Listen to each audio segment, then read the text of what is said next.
Alrighty, so resource garden. Yeah. Go ahead and break it down for me. Okay.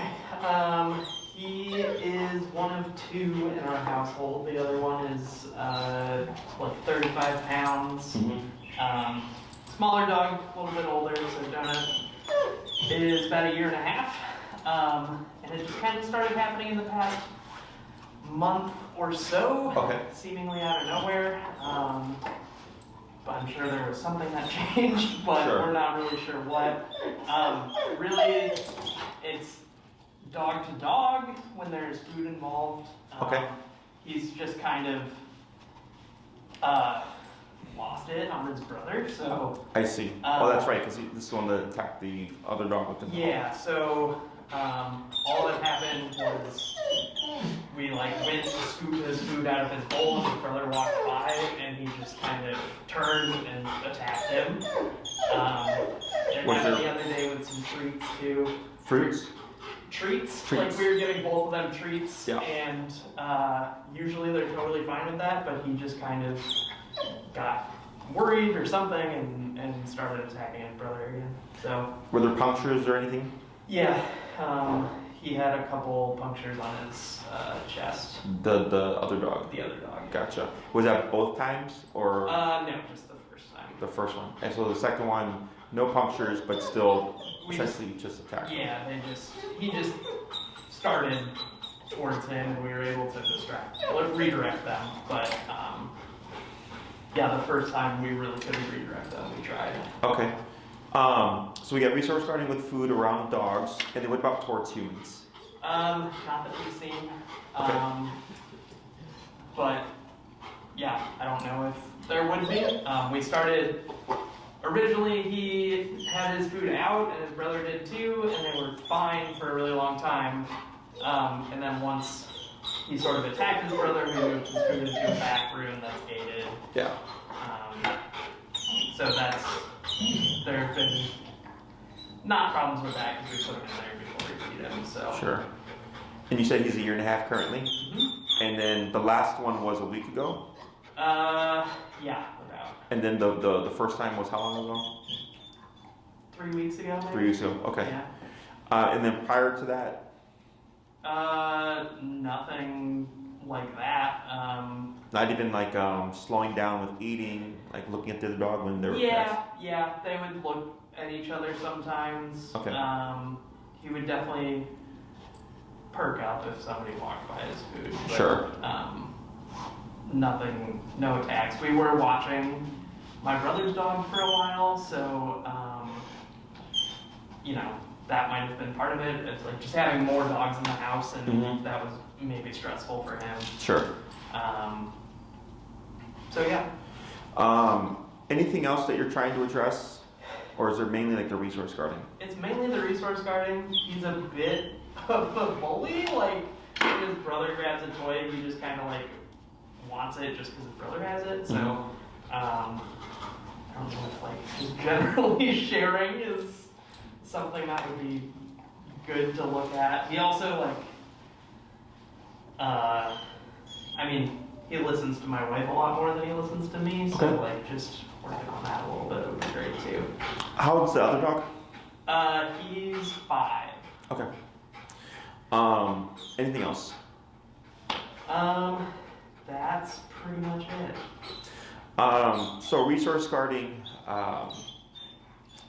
or any behavior in general can crop up at any time. Yeah. Okay.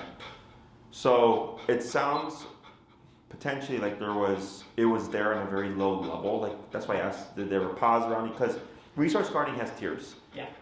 It's not just full-blown attack. Yeah. So for instance, if he's eating his food and I step next to him and he freezes, and then I step away and he goes back to eating his food, that's resource guarding. Yeah. Right? But it's just not to the degree of Sure. aggression.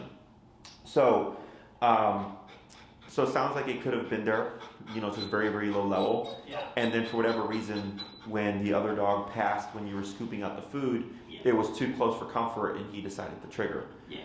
So that was 3 weeks ago, and then 2 weeks later, over the treats, right? So it's a good thing that you're trying to address this now, because sometimes that's how things work. Yeah. So I have another client, I had trained her dog prior, And then in the home, the dog attacked the other dog over the owner. And then that was like 2 months ago, and then a month later it happened again, and then a week later it happened again, and it just started, ramping up. The good thing about resource guarding is it's context based, so it can be, a lot of it is just preventative. We can't make him like the other dog being around him when there's other food. Sure. Does that make sense? Yep. Now there is stuff that I'm seeing here, like this anxiety. Yeah. A little bit of overstimulation. This definitely, in my opinion, would need to be addressed, this is not uncommon. I see this stuff all the time. Yeah. So when it comes to the resource guarding, in your case, the way we go about addressing it is first off just prevention. Like you said, we started feeding them in the back with the gate up and all that stuff, right? That's the first step, okay? And instead of treat for you and treat for you like you're probably doing before, right? I would say not anymore, okay? Just because there's no guarantee that it won't happen again, and there's really no benefit anyways, right? So it's not that he doesn't, I would say, not get the treat. He just doesn't get it in this context, you know? The other part of it is working on potential situations. You're walking, you drop a piece of food, he goes for the piece of food, the other dog goes for the piece of food, right? That is stuff that we work on so that if we drop food, it has nothing to do with him.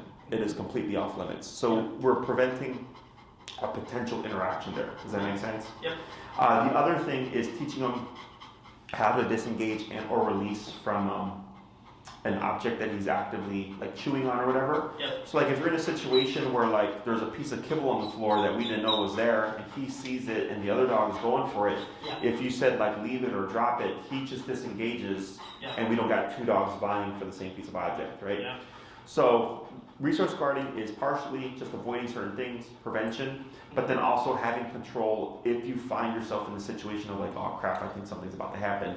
I need to be able to tell my dog not to do that. The rest of it is just this kind of the standard discipline that just comes along with a case like this, because it's not just target the resource guarding and everything else is fine. Like there has to be an all-encompassing type of structure. Okay. Now, before reaching out, did you do any research on how we train, our methods and tools? My wife did more. She couldn't make it today, but she'll definitely be here next time. Okay. But I don't have as much context. Okay. So we train using prong and e-collar. Are you familiar with those tools? Okay. So we primarily train with e-collar. We incorporate prong if needed. It's like the young lady that just walked out. She has a 100-pound dog. So she's on the consult. She didn't want to bring her dog. But she'd most likely need both a prong and e-collar because she's a small young lady with a large dog, right?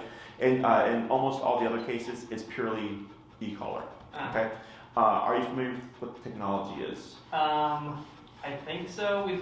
Is it similar to like a bark collar? Yes. Okay. So a lot of people think that e-collar is like electrocution. They'll think that they're like, electricity going through a dog's body and go, no, that's not how that works. It's a miniaturized TENS unit. So if you've ever been to a chiropractor, physical therapist and had stim therapy where they move the muscles, it's the same technology. Okay. So bark collar is a bit different in the sense that it operates in response to a bark. And then there's the correctional stem. E-collar is operated through you. So if you press the button, he feels something. You don't press the button, he feels nothing. Okay.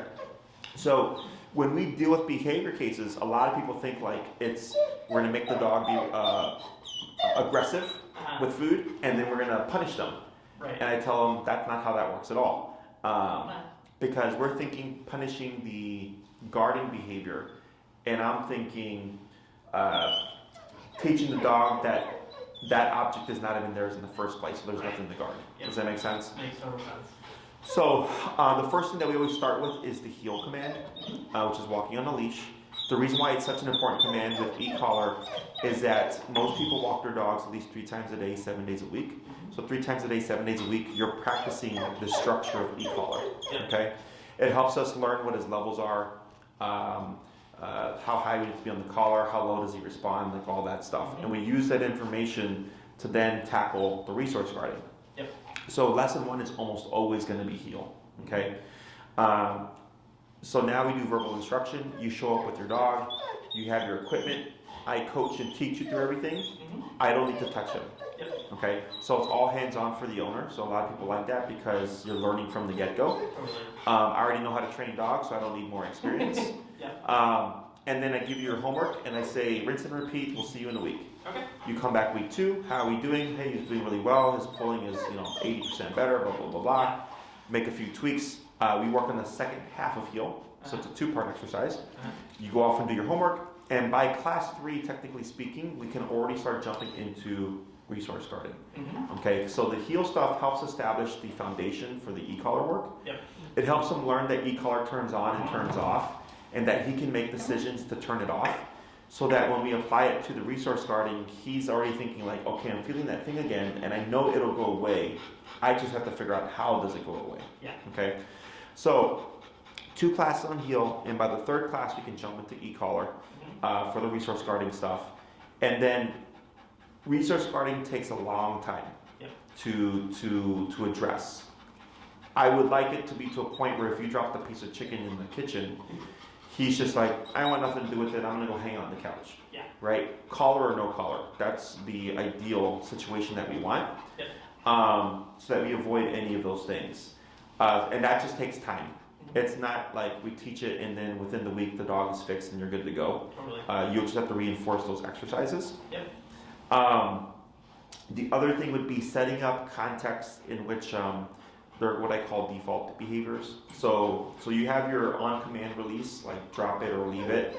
So like if you give him a bone that he's earned or whatever, and you decide, okay, you've had enough of that bone, or you see the other dog approaching and you don't want him to guard the bone, and you say leave it or drop it, and he walks away, we avoid a potential situation. Yep. So that would be a separate class of its own. So we have one on default behaviors, not going after chicken and all that stuff, and then another class potentially on verbal control, and then it's just rinse and repeat until you get it to where you need it to be. Sure. The next thing that I would think he would need is recall. How is his recall? Not good. Not good. Okay. He goes outside and we can't get him back in. Gotcha. So the 2 most important commands are walking on a leash and come when I call you. Yep. Okay. So those are the 2 that I always focus on, and then if there's any behavioral stuff, then that's the other thing. Yep. Okay. So in terms of like length of time and everything, I would probably put you at a 6-class range. Okay. Because we have 3, 6, 9, and 12-week programs. Yeah. 3-week is for those people that just want to walk their dog and not have to worry about leash reactivity. Sure. Your case, you have leash walking just because that's standard to starting e-collar work. Yep. We have recall, but then the resource guarding. Yep. So I would imagine it's going to be 2 classes on heel, a potential 1 to 2 classes on recall, which puts that 4. On resource guarding, Sure. and then a class on recall. It's easy to teach. It just takes time to build it to off-leash reliability. Yep. The 6th class is our variable, okay? And it can be a review on resource guarding. Maybe you're having difficulty with something. Yeah. Or it can be, hey, Jesse, everything's going great. What else can we teach in a class? Yep. And then I go, well, we can teach stationary work, which is go to your bed and don't move for an X period of amount of time. Which is nice for resource guarders, because then, let's say you want to give him a bone. You send him to his bed, he gets his bone, and then you just keep the other dog away. So we know if he's on his bed, he's not going to start any trouble. And if you keep the dog over here, we're not going to get an interaction. Okay. So I would put you at a 6th class range. If you're wanting more control, like off-leash level, because there are 6 commands: sit, stay, down, come, place, heel. You're more than welcome to do more. But for what you're dealing with and the resource guarding, I think you're fine with just 6. Okay. Okay. Questions on any of that stuff? No, that makes sense. You're not looking to try to train the second dog, correct? No. He is pretty mellow, Okay. and we did train him probably more rigidly than this pandemic up here. So. Sure. Yeah. The only reason I ask is clients typically think we charge per dog. Sure. And I tell them, no, you pay for my time. Gotcha. So so what they'll do is they'll train both dogs and they'll just add half an hour, which is cheaper than trying to do 2 separate programs. Totally. For a couple of classes, and then they just teach the dog on their own. Yeah. In this case, we could just focus on the one. Okay. Let me think here. Is there anything else that you're thinking that you want to cover, or? No. Does that seem pretty much? Recall would be very good. Yeah. Yeah, that all sounds pretty solid. So when it comes to like how we train and like location, during the winter time we train here in my space. I have a 13,000 square feet worth of space here. So obviously it's too cold during the winter time. Yeah. But depending on when you guys started, if you decide to move forward, we move our training actually to Oz Park. Okay. Are you familiar with that park? Nope. It's the busiest park in Chicago. Okay. Are you in the city? We're in the suburbs. You're in the suburbs. Okay. So you have a couple of choices. You're more than welcome to train here. Location doesn't matter in terms of for the obedience stuff on where we train. Yeah. If you would like to train in a very stimulating, distracting environment, Oz Park is a great place to work. Sure. There's strollers, rollerbladers, bikers, dogs, off-leash dogs, baseball games. There's all this stuff going on. So people like it because they're learning how to train in that kind of context. Sure. But it's not necessary in order for you to get the results that you're looking for. Yep. The resource guarding classes would be done here, just so we don't have to worry about distractions. Totally. We just focus on the class. But for like the heel and the recall exercises, being outside is nice because you get to train in that kind of real world environment. Yeah. But it's all personal preference. Yep. So in terms of like our cost and stuff,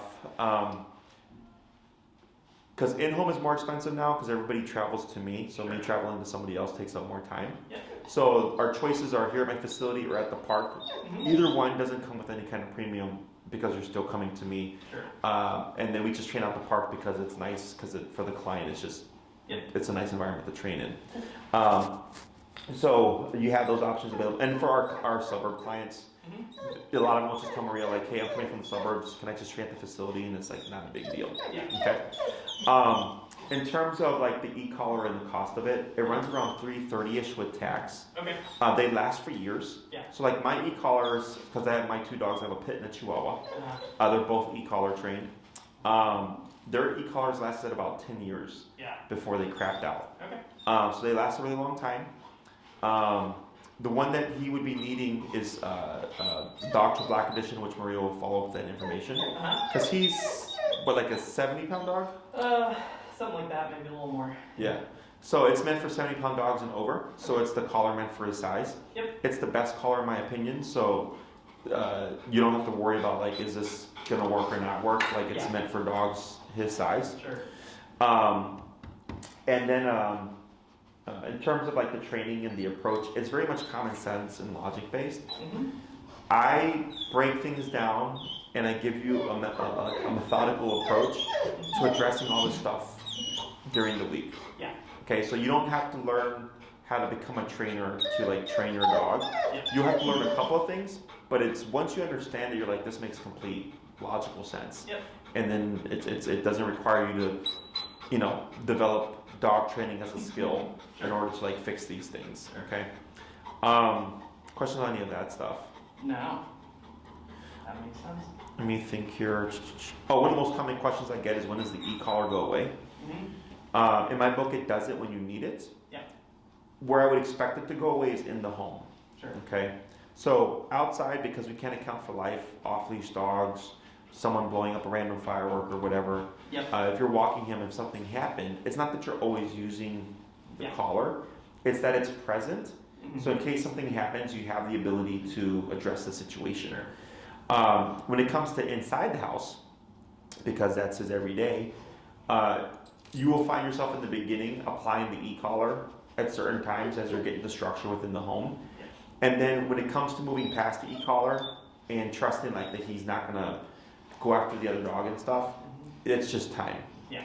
I tell people a lot, it's really intuitive because you know all the work that you've been putting into it and whether or not like all this, like let's say one day you dropped a piece of chicken and he looked at it and like walked away. Yeah. You're like, oh, like he's learning, I don't have to do anything, right?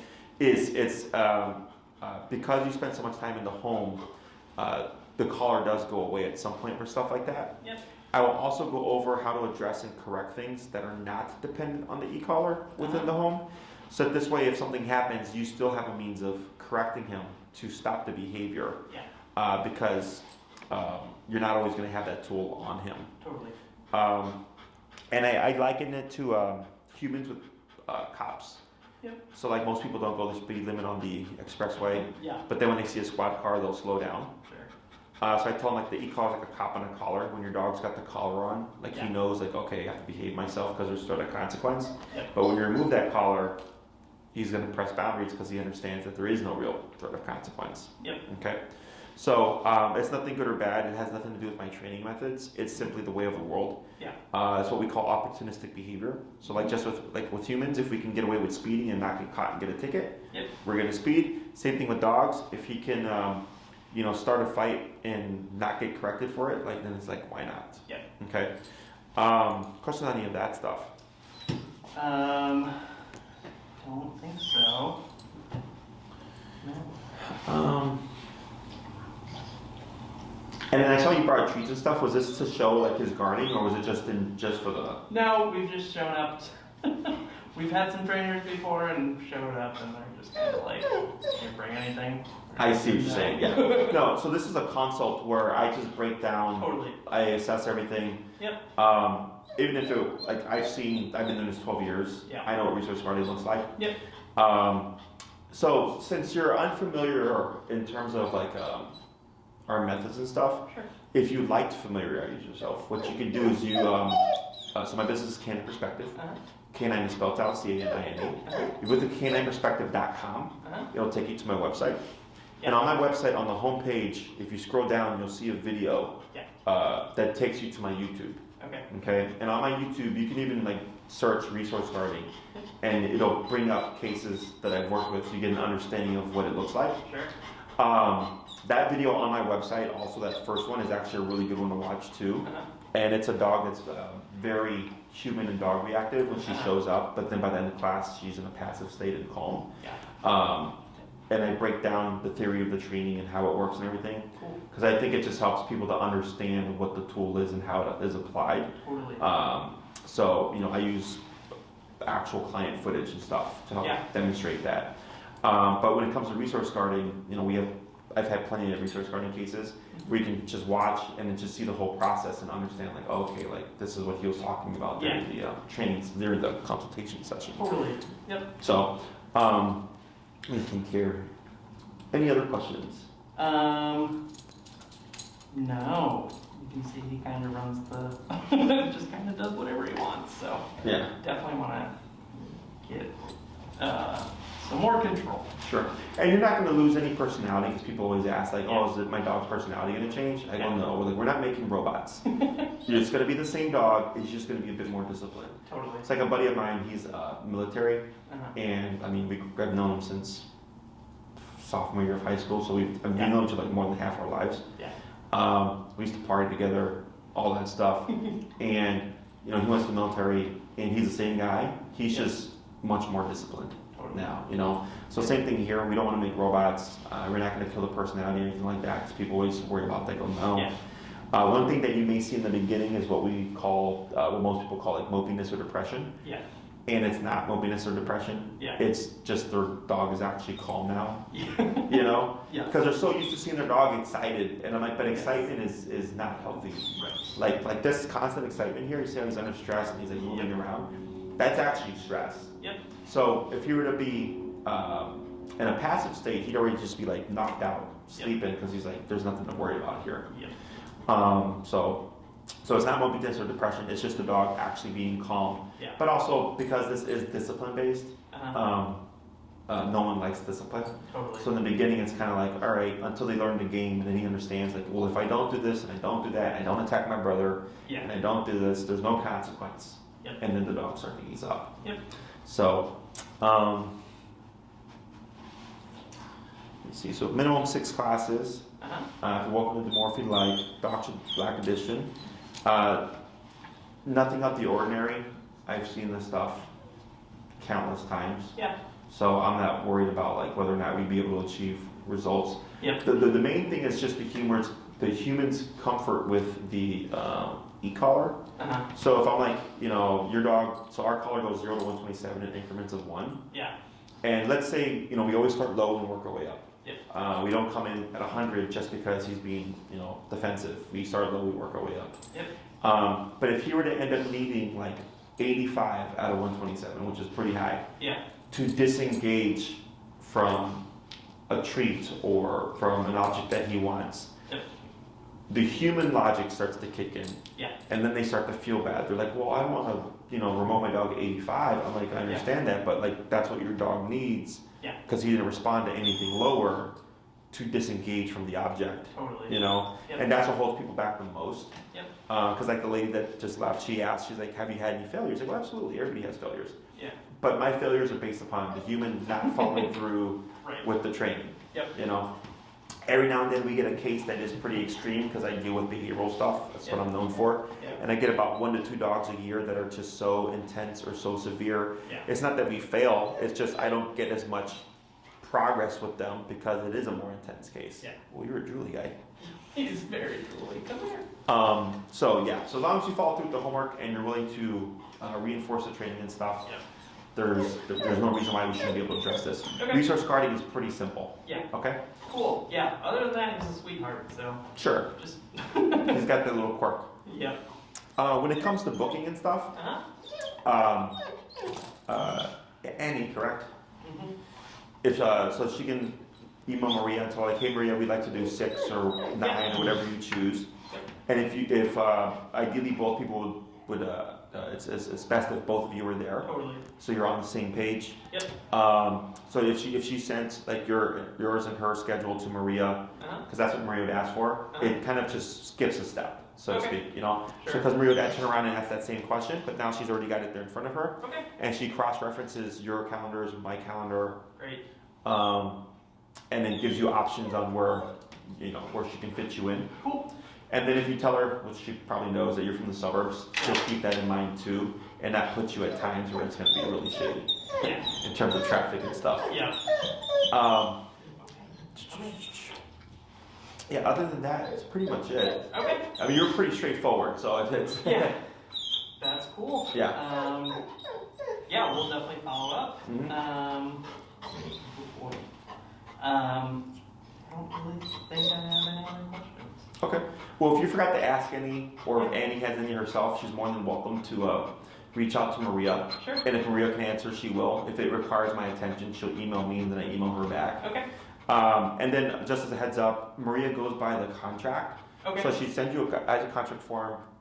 Once that's submitted to her, then she's like, okay, you're serious, you want to train. Sure. Some people delay the contract, which is fine. Yeah. But then when they come back to like book, they're upset because other people booked ahead of them. Totally. And then Maria's like, well, you took 2 weeks to send in the form, so those spots are gone now. Yep. So feel free to take your time. There's no rush, but she does go by the form. Sure. Okay. Yeah, that's great. What was I gonna ask? Like, what are your operating hours? I guess. Like, what are your... I pretty much train whenever. Okay. But evenings and weekends are the more high demand times, just because most people are back to like a 9 to 5 now. Yep. Maria would cross-reference whatever days you have available, Okay. and then she would get you set up. So shouldn't be any issues. Okay. Okay. That sounds great. Anything else? No, that's it. All right, Nate. It was a pleasure. Cool. Thanks so much for your time. No worries. If you need anything else, like I said, just email us and we'll get you taken care All of. right.